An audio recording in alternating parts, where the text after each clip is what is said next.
Hey, Jason from Bohemia Bees, and it's a nice warm day here at the end of winter, maybe hopefully the end of winter, maybe not, maybe we have a couple more weeks. Punxsutawney Phil told us the other day that we had an early spring, so let's see if that actually comes to fruition. You're probably wondering, hey, if I'm a new beekeeper, what am I doing with my bees on these warm days like this? Am I, breaking into them? Am I getting in the hives? We just recently did a video and we talked about, did our bees survive the winter? I'll put a link in the description below on that. But in this video, we're going to talk about what you should be doing as a first-year beekeeper, second-year beekeeper, really second-year beekeeper. If you've got hives that overwintered and you're in the Eastern Shore, Maryland, or somewhere in this region, it's a little different everywhere you go, but here on the Eastern Shore, this is what we do. So take a look at the video, see if you like it. Hit a like below if you like it. Put a comment on what you're doing in your region, and let us know if you're keeping bees. Stay tuned, this is gonna be a good one.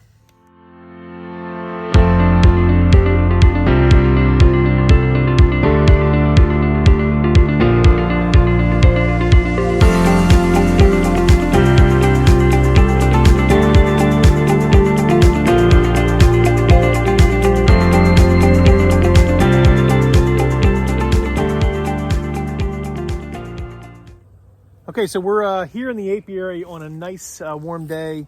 And like I said, we're gonna check on our bees. You can see they're all abuzz. They're ready to get their cleansing flights in. Their wings are stretched, trying to get out and find any remaining mets of pollen. If you get a little closer, we'll take a look and see if they're bringing pollen in. That's a sure sign that they've got brood in there, that they're feeding that brood. They need that resource. We're gonna check on the weight of our hives. We're not gonna break into them and tear them apart, start doing a full inspection yet. Just not that, that's just too early to do that. So if you're a second-year beekeeper and you've overwintered your colonies, then make sure that you're not getting into them, breaking that propolis envelope like we talk about. You're just going to try to look for activity at the front of the hive. You're going to pick up the hive a little bit, see the weight of the hive, and then you're going to maybe do a quick check on their resources if they need some more fondant. If you have fondant, if you're feeding that, or dry sugar, you put that on. And hey, let's do a mite treatment while we're here, right? We're not going to be able to do a check like we like to do when we treat our mites, but we might do a quick hit of oxalic acid while they're very low on brood. We already did them about a week or two ago. We treated them when it was a little warm day, and we're going to hit them again. We're hitting them again because we want to make sure we can kill any of those mites that are starting to build up underneath the cappings that have come out now once the bees have emerged. Let's get into these hives and see what we see. All right, so naturally the first thing you're going to look for is activity at the front of the hive, right? So some are a little bit more active than others. This one over here, we think went in queenless in the winter. That's by our queen right dial. So probably they're robbing this one out. That's kind of what looks like happening here. Is a couple dead bees are cleaning it out. They're not bringing pollen in, so that's likely what's happening there. And then we've got some activity on the front board here. Again, I'm just looking for pollen on their legs, on their back legs. And if I see any, then I'm going to point it out to everyone and say, hey, look, they're bringing pollen in. It's a good sign that they've got active brood growing. And what have you. So let's get into these and see what they're doing from a resource perspective. All right, so one of the things we suspected on this hive here, and naturally we knew they were queenless going in that, so we could have merged them with another colony next to it. But they did have a small amount of brood, so we don't really quite know what was happening. We installed a queen late in this one, so that's really what we had a marking on the dial. But if you're really curious to see if this is a active colony of bees, this is an active colony of bees. That's an active colony of bees. There's an active colony of bees, right? So you're really curious to see if this right here is an active colony of bees. There's a couple short tests you could say, or is it just really robbers? Just come on up to the hive and take a look at the entrance here. What do you see at the entrance? Look at this. The stickiness of all those cappings being eaten very quickly. That stickiness means that it's being not worked in a active hive manner, but it's being robbed and pillaged from the neighboring colonies. So we're going to get this colony out of here so we don't continue to encourage robbing. This is we take a peek under the hood, you can see there's some bees in here working, but it's sort of a dead out. And they're just pillaging that colony. And it must be the first time they're doing it because it's still fairly heavy.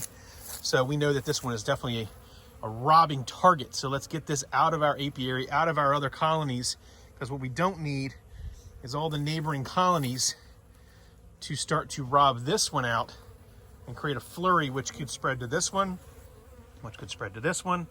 So that's what we got to do. Let's get this one out of here, and then we'll continue to look and see what we got. Okay, so we've opened this colony up, and there was a good amount of bees in here. You can kind of see down in the frames, we've got 1, 2, 3, 4, maybe 5, or total of 5 frames. These 4 in the middle, this outside frame, have got active bees on it. So they're probably more than 50% coverage. You can see them working it from here to here. So what we're gonna do is we're gonna make sure that there's enough weight on it.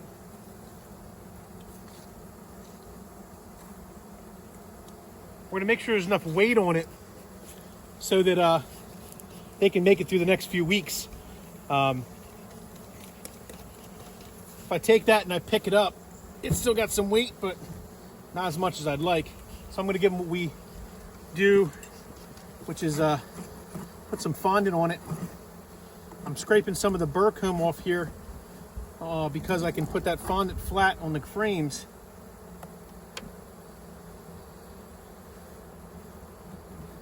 Now if you clean burr comb off your colony, you want to hold on to it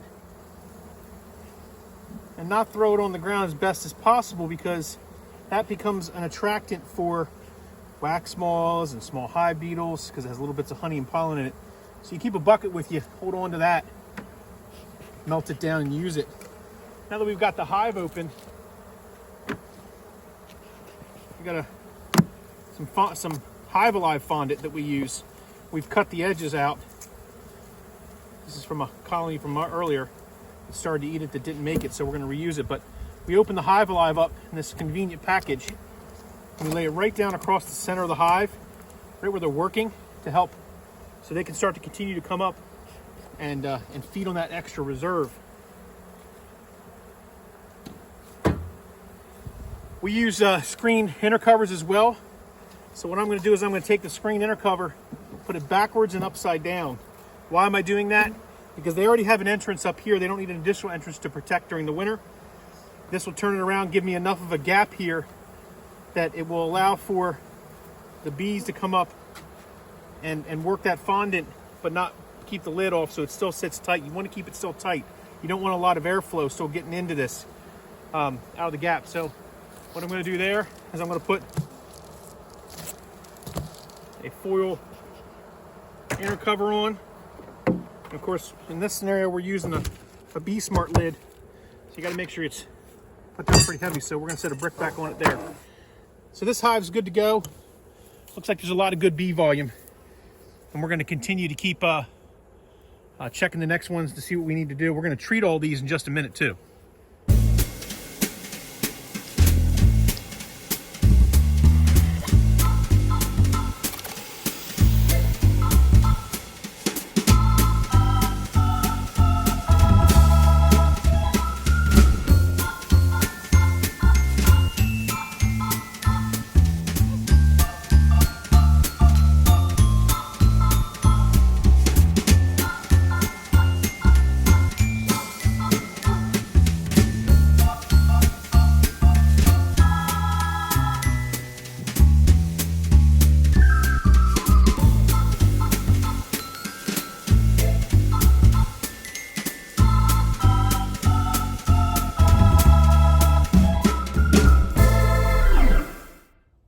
Okay, so we've done a good amount of work on this trailer. We still got a couple more trailers and other hives in our apiary to work on scattered about. So a couple things to think about here. You know, we showed you what we did. We basically went through and made sure they had enough stores, make sure there was a good activity at the entrance.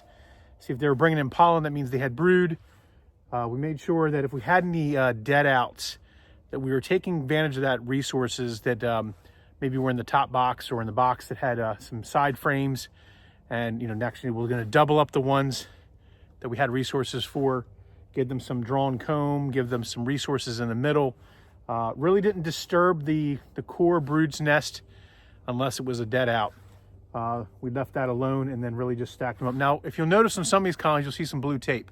You're like, Jason, what's the blue tape for? Well, when you move boxes and the temperature doesn't get above, you know, 55, 60 degrees, the bees can't propolize it back up, so they can't seal that gap, and that creates an air gap, right? So we use painter's tape late in the season, or, you know, late winter, early spring, when we do this exercise of going through, making sure they got enough stores, getting some extra boxes, putting them on top. If we have any reserves that we pulled out, they're out of a dead out, what have you. And we did that so that we could ensure that they could keep the moisture really out, or the airflow out. They really just kind of helps kind of like a fake propolis, right? It gives it sort of a wind block. Naturally, if you have a large apiary, you probably couldn't do this. We do have a medium size to large, so we're running about 100 colonies here on the Eastern Shore of Maryland, a little bit more, maybe give or take a few. Point I'm making is there's little things that you can do during the winter time to ensure that your colony is ready to come through that late winter and get to that spring nectar flow, pollen flow. The bees have been very active today with this weather. Tomorrow it'll be warm as well. They'll be out active.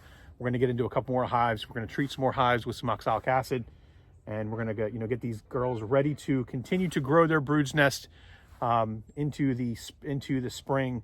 One thing I will also point out is that right now I'm using a lot of double deeps. I don't typically use double deeps. I overwinter singles, and the reason why is because I can manage that single through the winter better. And when I do have scenarios where I have dead outs, like I said earlier, or when I'm coming into late winter, early spring, I don't want that single deep to swarm, so I'm going to double them up, put some resources in there, help them to get through that spring. It also tells me that I'm making bees, right? So I'm not making honey when I do double deeps, I make bees. So I'll let this build up very quickly in March, going into late March, early April, and there'll be a lot more bees, and that brood's nest will be very large where I can take and do a quick split out of it, and that helps me to really pull one or two splits out of each double deep coming out of winter.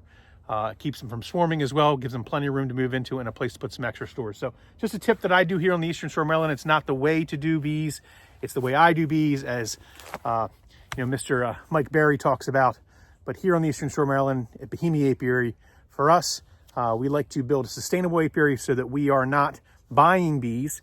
We do sell bees. We have package bees and nukes that are available for you on our website. You can go to bohemiabees.com, order bees, come pick them up here at the apiary here in the spring. Several different dates, you'll see it online. But that's a way for you want to grow your apiary. You can do natural splitting. You can do things like we do, or you can do some queen rearing later in the spring. We do a bunch of different things on the Eastern Shore of Maryland here. Where beekeeping for us, well, it's definitely, as you can see, more than a hobby. Thanks for watching, everyone.